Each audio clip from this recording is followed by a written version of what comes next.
welcome to This Month in Security, a DevCentral podcast featuring contributions from Aaron Brailsford. You know, it is relatively easy to breach an organization because usually soft, fleshy things. Malcolm Heath.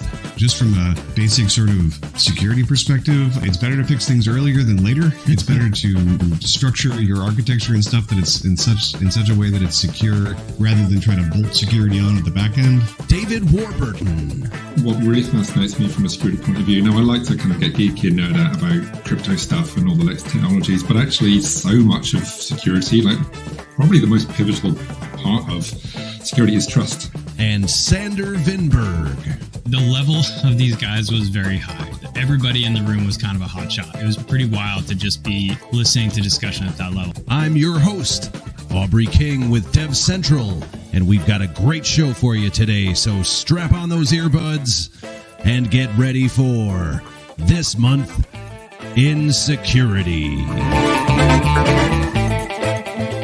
Fantastic. All right. Well, welcome DevCentral and other communities right out there to This Month in Security, episode 19, which is going to highlight all of February of 2024.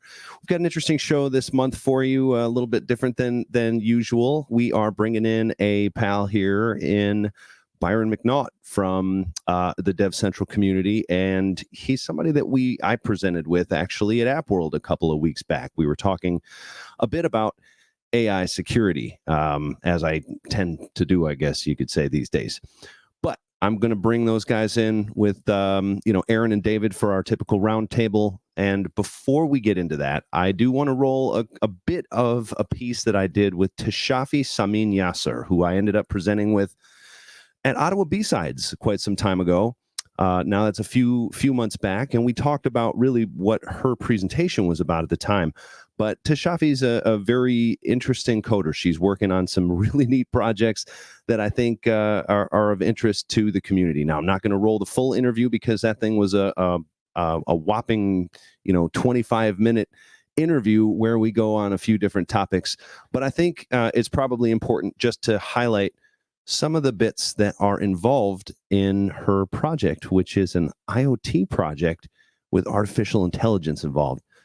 Check it out.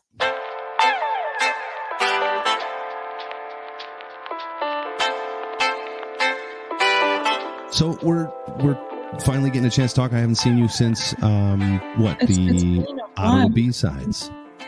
B-Side. I was actually wearing that T-shirt earlier today. Really? But, yeah, and I think last time I talked to you, we talked about elder care and the need for security in that.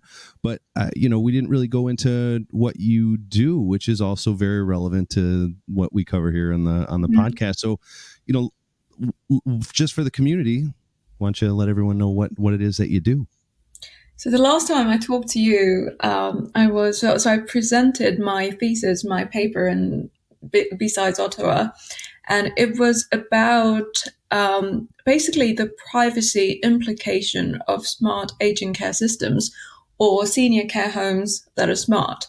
So my research interest, and my interest has been security in the IoT space, and I still am in the IoT realm, but I've since moved on to AI more than security, although the work that I do does have security implications, as you said.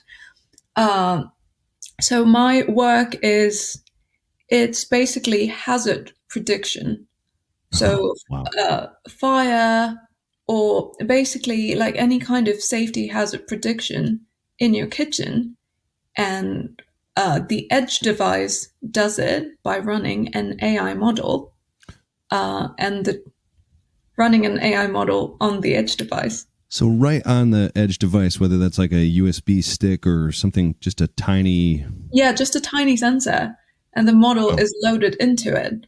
And it gets some input from your environment, from your cooktop, from the surrounding.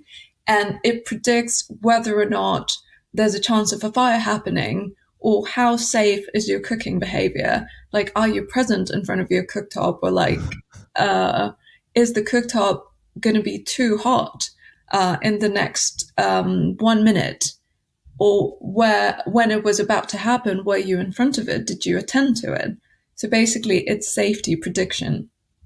Okay, so these would be like IoT devices that are built right into kind of appliance sort of things. Yeah. Does that mean that there are these AI applications? They have a multitude of different sensors. Like, are you saying there could be actually cameras and microwaves, things like that? I mean, there could be cameras, but I mean, people the paranoid people really out there, don't like cameras in their kitchen. Right. There could be cameras, but we don't want to do that. So we use a thermal sensor. Okay. And it could be any sensor really, but it does work with some kind of input from your environment. So it could be a camera, it could be a thermal sensor, it could be movement data. So the AI model takes all of that into account and runs prediction on it. And the prediction is how safe is your cooking, or how likely is a fire.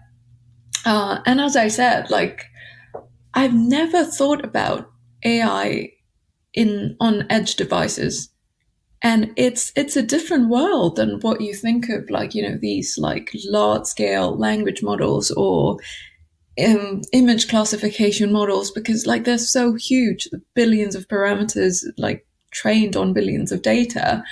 But it's the complete opposite. It's very, very low resolution images, and like you have to actually know the physical size of your model to know whether or not you can even load it into the device, because it has a very limited space. Wow. It had me wondering if like some of the data would actually be bigger than the model in some cases, like, geez, than the model itself. No, definitely. It can be. Okay. Now that's an interesting one, because I think like you and I talked before hitting record here a little bit about, how I think most people don't think of AI applications as being the teeny tiny little things all over the place and really distributed.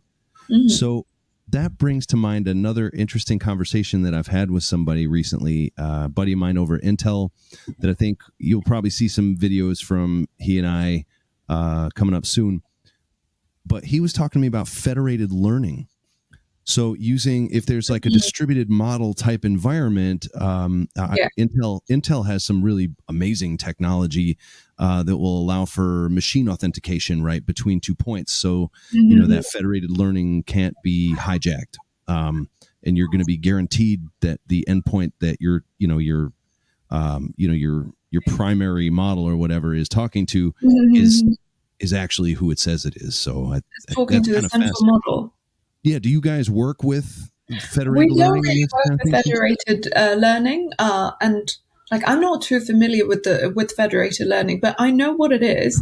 And this is the first time I'm hearing something like this, that the model can be hijacked. So you can be like basically the gist of federated learning, as I understand, is that you don't send the data to the central provider. Instead, you train a very small model on your local data, and you send the model to the central model that's aggregating all of that and the final prediction and making the final prediction. So you can be an imposter, basically, you're saying. Yes. That this model right here is a fake one, and you're just injecting false data into the system to corrupt it.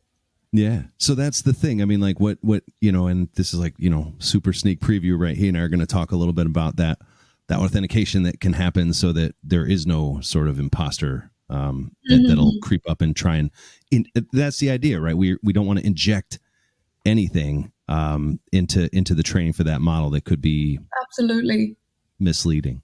So are there issues with training models that are very small like that?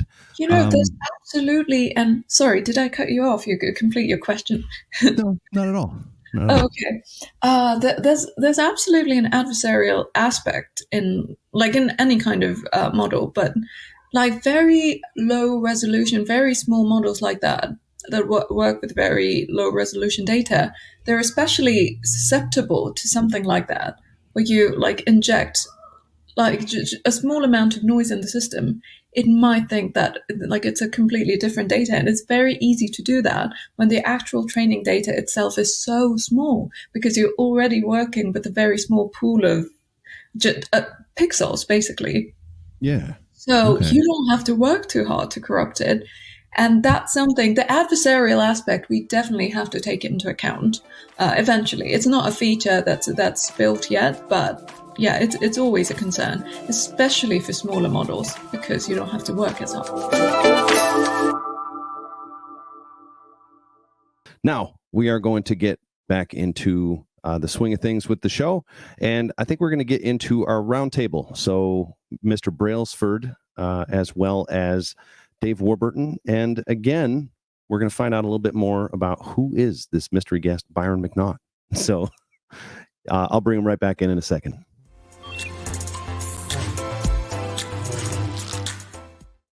Thanks, Aubrey, for handing over to us. As you said, first time on the roundtable for Byron. So, Byron, why don't you just tell us a little bit about what you do at F5 and who you are? But right now I'm in solutions marketing, where we basically try to tell the story about F5, where we are, where we're going, but it has to be absolutely defensible. And that's where, players like Dave comes in, with our amazing, threat research, purview of the industry landscape, our CERT team, where we're actually protecting our customers.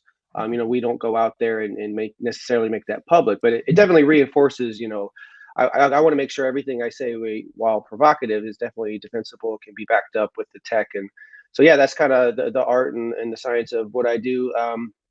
Not to get ahead, but I contribute back to the security community. I try to, by doing ISC squared presentations for those maintaining their CISSP certification. So if nothing else, maybe you saw my name over there. But yeah, happy to be here. It's a good chat. Yeah, thanks for joining us. It's cool to have you here. So before we get started on news, and speaking of labs, Dave, I know you've got some stuff coming up soon. Do you want to tell us what Labs has got in the works? We certainly do. Yeah, thanks, Aaron. We've actually got quite a bit to talk about. I'll kind of rattle through it with some kind of pace so we don't take up too much time. But it was really interesting. I mean, I love that interview that Aubrey rolled with Tashafi about her IoT interest, because actually what we're seeing, again, we've just published another one of our Sensor Intel series reports, where we can look at the most commonly exploited CVEs out on the sensors that we maintain across the world. And yet again, we see IoT CVE exploits attempts right at the very top. So I just wanted to mention that. It's, again, something we push out every month. What we're doing differently this month, actually, I'm quite excited to say that Sandra and Malcolm and the team have taken an even more proactive approach to kind of threat hunting. So what we've typically done with the kind of almost overwhelming amount of data we get from these sensors is to just see what are the most commonly requested, the most common requests, essentially, HTTP fields, parameters, and so on, to see what the attackers are trying to do. We're actually looking at things additionally in a different way by taking a kind of proactive look. So we're going to the CISA KEV list, or the known exploited vulnerabilities list, to see, what does the CISA think are the most dangerous, most active, and kind of commonly exploited attacks. So we started running those kind of signatures that we've made against the same data, and it's been really interesting to see how the kind of two different, the two looks at the same data compare. So again, if anyone's got a passing interest in, patching, vulnerability management, then definitely recommend you go and check out the latest SAS article. Looking ahead a little bit, we've got a couple of reports I'm just going to tease. They're not quite out yet. The first one that will be out hopefully in the next week or so is our new annual bots report. We're looking for a catchy name, something I'm still working on. So if anyone's got any suggestions for a kind of catchy and fun name for a bot report, please let me know, because I'm struggling. But that is going to be looking at, again, a huge amount of data that we kind of collect and look to try and uncover what the automated traffic out there is doing. Both the good and the bad. We kind of compare what the good bots are doing with the bad bots, which industries are affected the most, what kind of endpoints are hit the most. And when we say endpoints in that kind of world, we're really talking about the kind of the URIs, or the paths, the web pages, the specifics, so whether it's a login page, an account creation page. So that would be a great kind of deep dive into automated traffic across all industries. And then shortly following that, we'll have our annual DDoS reports. And to kind of tease again some of the stats we've already found from that, we've seen a huge uptick in the amount of DDoS attacks just over the past year, and the ongoing and continual trend for application-based DDoS to kind of become the majority of attacks. And again, if anyone that's kind of heard us talk about DDoS before will know that the higher up the stack you go towards the application, the more difficult it can really be to kind of detect and mitigate it, because it just looks like a genuine user requesting your page. So those reports will be out in a few weeks. And then we have a couple of conferences that we're attending as well, which I'm excited to talk about. First one's RSA. We've had a talk accepted. Sander has had his talk accepted, which is going to be based on the identity threat report that was published a few months ago. Hopefully we can kind of share a link to that report if no one's read or seen it yet. But I'll be actually joining Sander out in San Francisco at the start of May to talk about that one. Byron, I think you mentioned you were out at RSA as well this year. Yeah, not as cool as Sander. It's not that I submitted and got accepted. I'm doing the F5 sponsored session. But yeah, it'll be really fun, because what I'm trying to do is kind of take the latest major developments from F5. So we made an acquisition of a startup in API security, and we've also launched what we're calling the AI data fabric, and kind of talking about where we're going with this. We really believe F5 as a vendor in this space believes that in the future state, the only way to effectively do API security is to actually use large language models for defense. So that's kind of the art, or the crux of the session is sort of making the case for where F5 is going to stay ahead. And I know we're going to talk about some of the recent developments, but yeah, it makes it really crystal clear. I mean, the game is just different, right? Like, it's not just, hey, there's a known vulnerability, let me go scan the internet and find it. It's like the LLMs can just go find a vulnerable website just by you telling it to, right? Yeah. Well, talking about vulnerabilities, more vuln stuff, another conference that Sander will be attending in, I think, just a few weeks now, towards the end of March, is the CVE/First, and that's the organization called First, not the first time they're doing it, VulnCon. So he'll be there, joined with the co-author of his on the evolution of CVE report that we put out about a year or so ago. That's still finding lots of kind of interest on the kind of the presentation circuit. So he'll be out there. And Aaron, I'm not sure if you've mentioned on the podcast before Megazone's kind of involvement with the CVE board. Has that been discussed before? No, I don't think we've brought that up. So yeah, that's a nice segue there. VulnCon is March 25th to 27th in Raleigh, and MZ is now the CNA liaison on the CVE board. That was announced maybe a week or two ago officially. He's put a ton of work into that and into CNA, into the CNA board in general. A lot of his feedback has been built into the rules and regs for CNAs. He's really into that, and maybe we can get him on a future this month in security to talk about VulnCon and his work as a CNA liaison. That would be great, because I mean, the one thing I was going to say to the listeners as well is that for anyone that isn't sure, the CNA liaison represents all CNAs. So anyone the CVE naming authority, so anyone that's got the authority to designate a CVE number. They're collectively called CNAs, and Megazone is going to be presenting all of them, not just F5, which I think is awesome.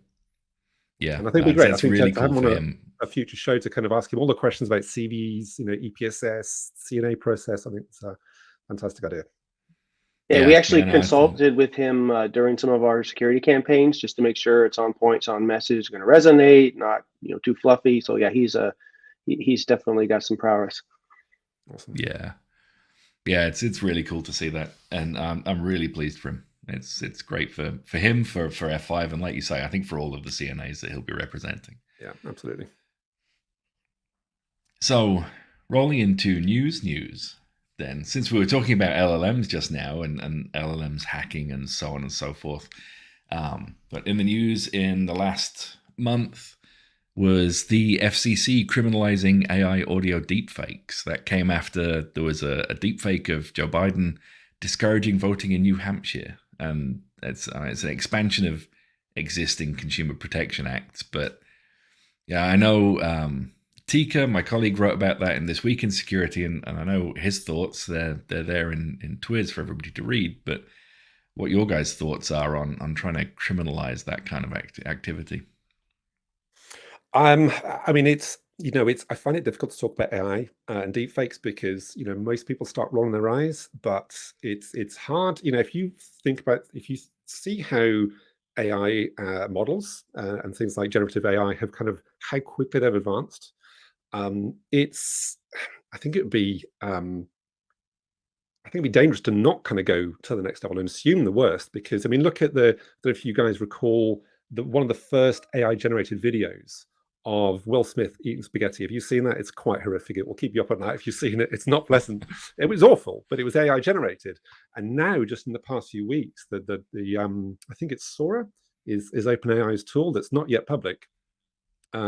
The quality of AI generated video from purely a text input is absolutely incredible. It's unbelievable, just the way it can, not just the picture itself in a single frame, but the way that it understands human body movements and shadows and lighting, and even vehicle, mechanics and physics as one of the demos they've got as a car bouncing over a road. It's kind of unbelievable, and that's just the video side.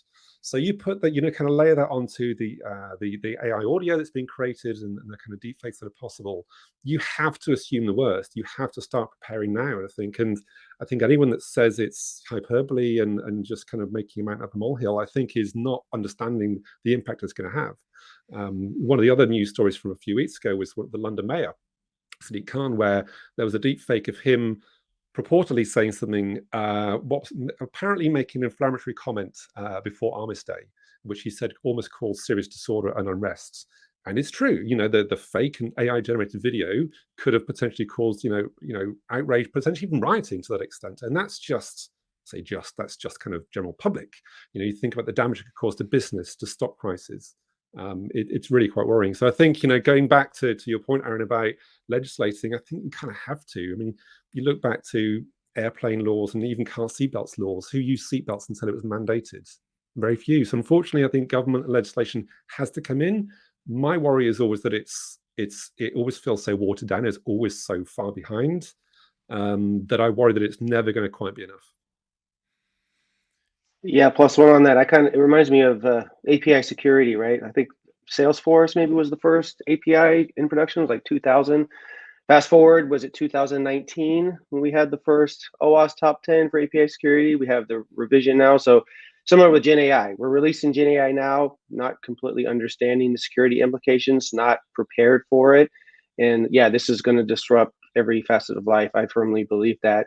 But the good news is, I think a lot of organizations, and I'm using F5 as an example, recognize the challenge here, and so we're already like corporates trying to infuse this into our governance program. So, yeah, we're going to have to go back to fundamentals, but there's going to be some serious challenges because of we know that there are specific risks to LLMs like prompt injection or hallucination, causing social unrest, like David just talked about. So the stakes are actually probably the highest they've ever been in security.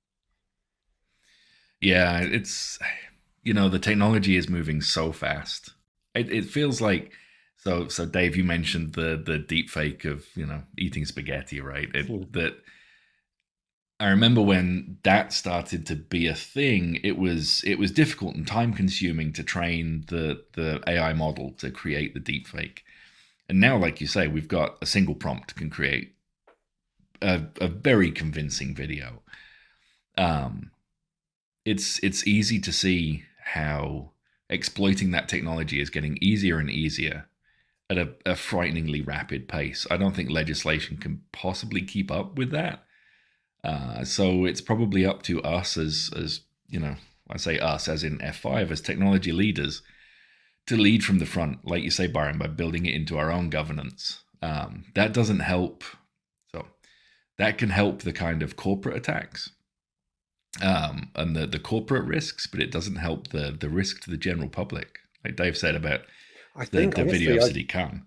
I think both is going to be almost equally difficult. I kind of wonder, it's one thing having a kind of pre-rendered deep fake, maybe a video or audio recording of your boss, quote unquote, asking you to do something, or your CEO demanding you do something, or be a fake. So that's one thing. How do we teach our staff members to potentially not trust their eyes and ears? That's something that can be difficult. That's maybe something that CTPA, that kind of technology, can help address, and I think we might come on to that in a little while. But the general public, how do you start telling the general public, teaching them all? I think the problem comes back to the problem I was seeing in security training, which is just making sure it's up to date enough. So much security training, which is absolutely essential, is again a bit like legislation, is always lagging behind a little bit. And granted, we're not quite there yet, but it won't be long before we have deepfakes that are so genuine. We have to start training our staff to not trust any video and audio they see recorded, unless there is some kind of authentication mechanism for them to check it. Yeah, I mean, that came up, just this month, with the video deepfake, where it was a Zoom, essentially, session deepfake that convinced an employee to send $25 million off to some scammers. And, the advice is always, if you get a weird request like that, connect with the person that sent the request via telephone. I mean, if you're already on a Zoom with supposedly the person, who's questioning that, or who was questioning that until this happened? And I guess now we are questioning that. I think my final point, just to rain on your parade, is going to be, again, to maybe kind of think 6 months or a year away from now. You have to assume that this tech is going to become real time, and that potentially, you could start a real-time AI video with a prompt, but actually with the large language models with generative text AI, that it could actually just start have real conversations in video and with audio to match perfectly with the kind of real voice and look of the person and emulate. So scary times potentially, and hopefully we'll have some kind of technology and a combination of people and process to try and combat it.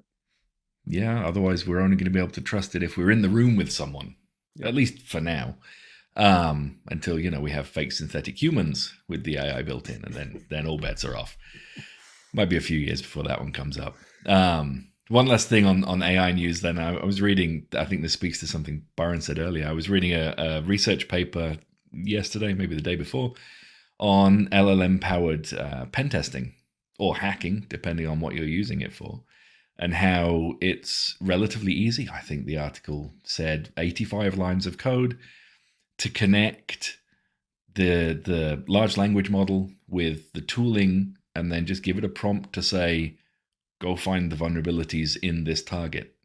They were talking about web app pen testing. So go find the vulnerabilities in this web application, and off it goes with no prior knowledge of the web app, no prior knowledge of what vulnerabilities you want it to find, and does its thing.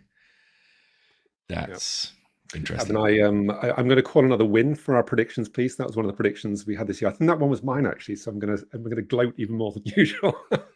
But it was, when you look at the capabilities of even a year ago of ChatGPT to write code, the fact that it had API kind of openness, you could easily see that anyone could kind of incorporate ChatGPT's coding abilities, knowledge of vulnerabilities and exploitation into a real-time attack. So this, again, doesn't surprise me at all, to be honest with you.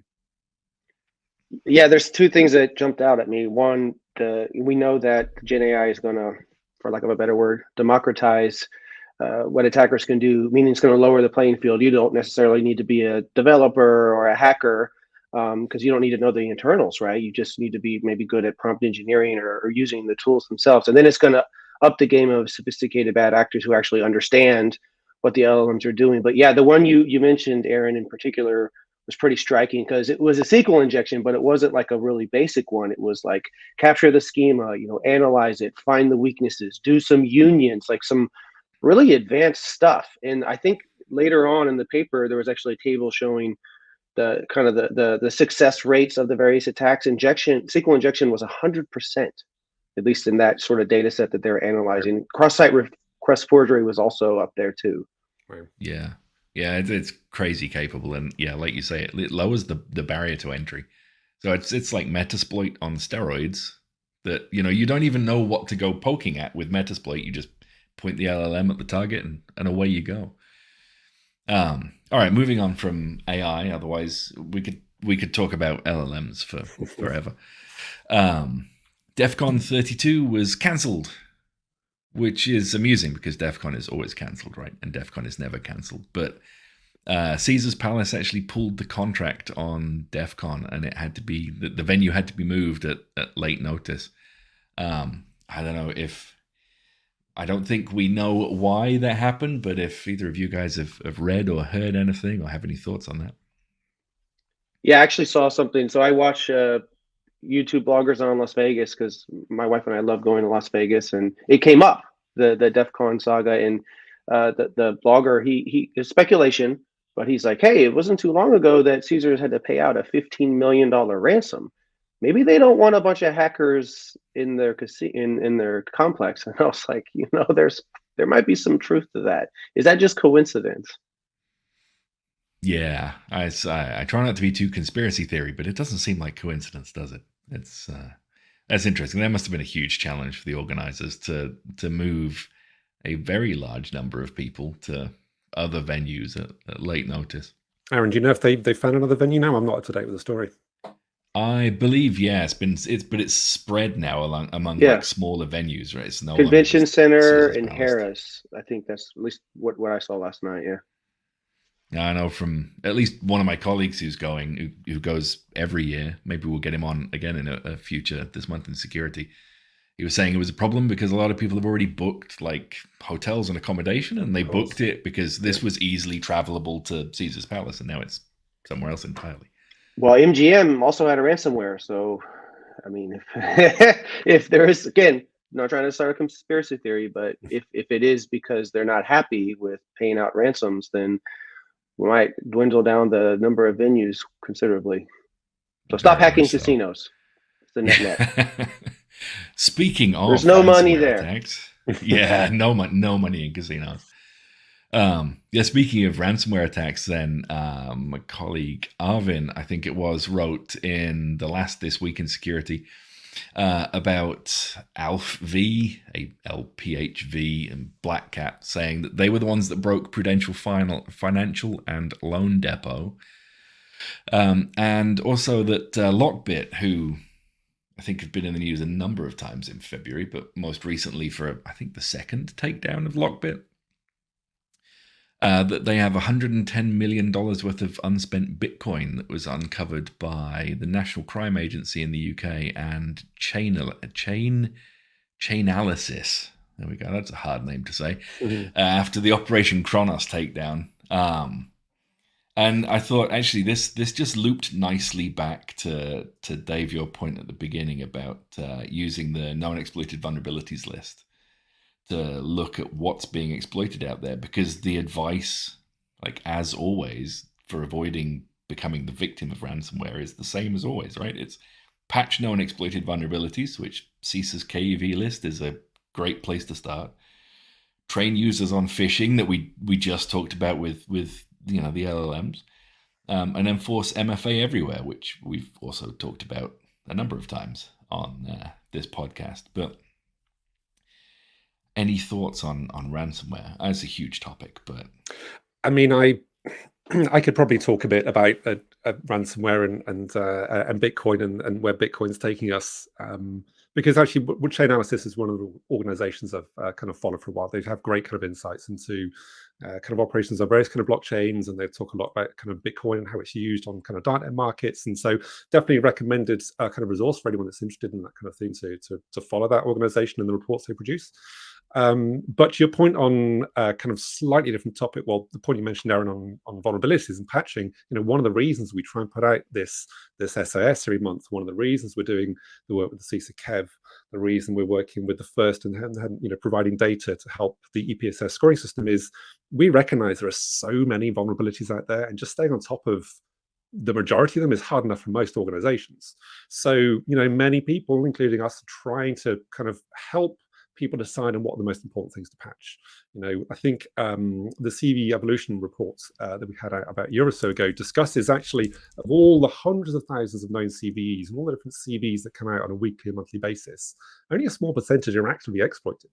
So if you try to just patch everything, I'm sure most organizations couldn't do it, but you're actually not going to be patching the things that are most targeted in most cases. So things like the SAS, certainly the EPSS score, I'm very keen to kind of hear from any listeners or watchers if anyone's using the EPSS scoring system to help kind of prioritize what they should be patching to really get the biggest bang for the buck, if you like, to make sure they're patching the systems that are most likely to be exploited at any given time. Yeah, just to add something different, to try to have an optimistic or positive spin. One of the things about ransomware that I was actually impressed by is there's been a few instances where the FBI, right, was able to actually find the money, which, if you think about the premise of crypto being anonymous and being untraceable, that might prove to be a secret weapon as, they continue to evolve that capability, right? It kind of puts the calculus for the attackers at a little bit of a different spot. Yeah, that's an interesting one. It's theoretically untraceable, but that depends very much on everybody doing everything right with OPSEC. And the ransomware groups are humans. Humans make mistakes. It only takes one mistake to track something down to you. I think actually, do you know what? I'm not sure how many people realize certainly anecdotally, when I've spoken to kind of friends that have kind of tried to play around with Bitcoin, and there's actually quite a big misunderstanding in terms of how anonymous Bitcoin is, which it's not at all. You don't have a name associated to your wallet address, but that wallet address can be seen in the public. It's on the blockchain. That's kind of the whole point of the blockchain. So all it takes is a cryptocurrency exchange, or if someone through some other means manages to find your wallet ID, that's it. They can track every single thing that's coming in and out. And that's typically why organized crime gangs will use, and I can't remember the names of them, the kind of services that essentially throw together a bunch of different wallets and mix, it's essentially like money laundering on the blockchain. And then, of course, you've got the more genuinely anonymous kind of blockchains. I believe like Monero and some other ones similar. So again, Bitcoin itself isn't really that anonymous at all. Money laundering on the blockchain, block laundering, you might say, which sounds like something you do in Minecraft. But I digress. Yeah, I think just going back to the patching the KEVs,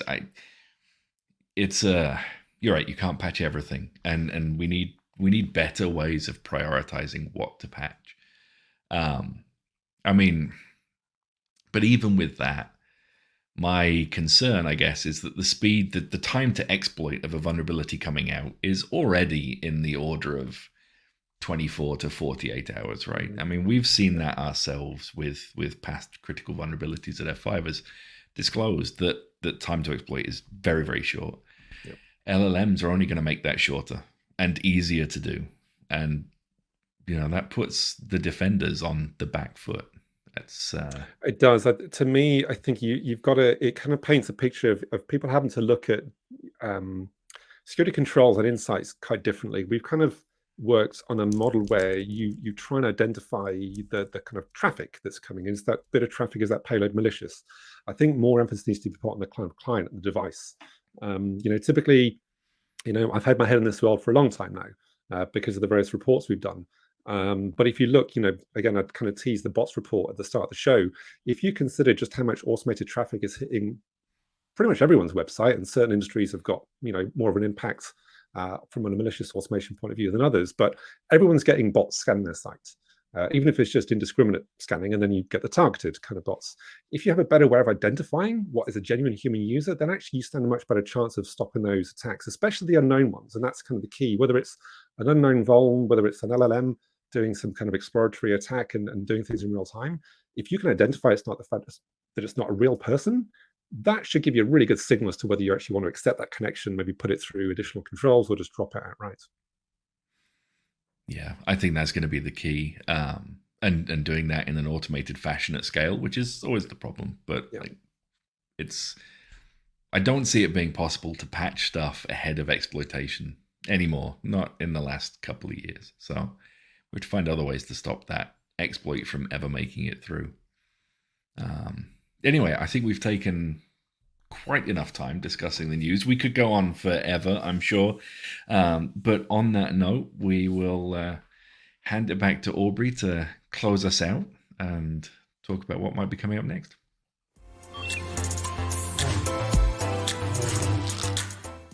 Awesome. Well, thank you so much, guys, for doing the roundtable. Byron, thanks so much for coming on and giving the community a new face. It's always great to see different perspectives and things like that.